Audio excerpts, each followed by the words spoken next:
Let's go to the phones here. James is on the line in Arizona. You're on Free Talk Live. I love how you guys claim to be ministers and you have a profession of faith and peace, love, and liberty.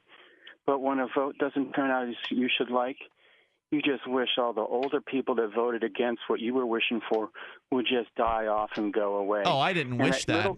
It's just going to happen inevitably. Okay, I misunderstood. I misunderstood that you were wishing they just dropped dead so that the vote can come out more to your liking in the future, just as you support 16-year-olds' right to vote, which is any society that is asking, that gives the right to suffrage to 16, 17, and 18-year-olds is asking to devolve. Well, why shouldn't they? Isn't taxation without representation supposed to be wrong? They're called children. They're young people. Their minds They're are not children. Developed. Children are people who have not developed in their bodies.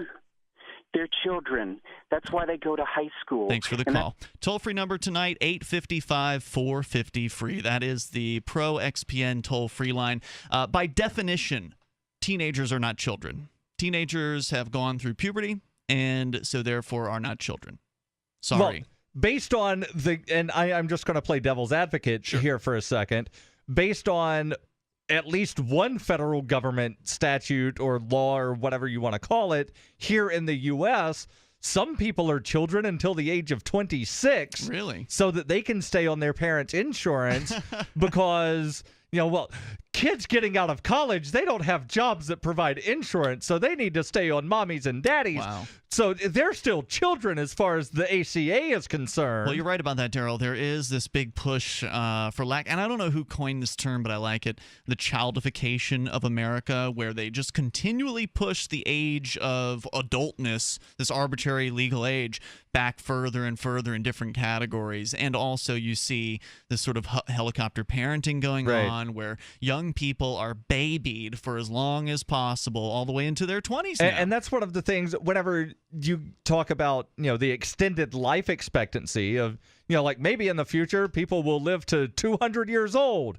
And I have said numerous times, I don't think that will necessarily extend the years of productivity, because then if the life expectancy is 200 as opposed to 70, you're 50, right? You'll be a child until you're 50. You'll retire at 100. Mm-hmm. So you still have roughly the same number of years of productivity.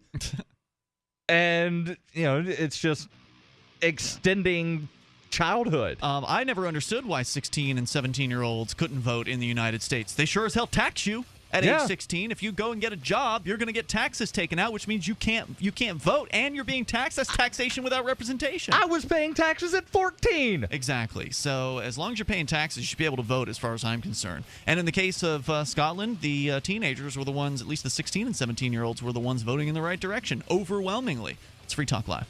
Free Talk Live, 7 nights a week from 7 to 10 Eastern, live on the Liberty Radio Network at LRN.FM.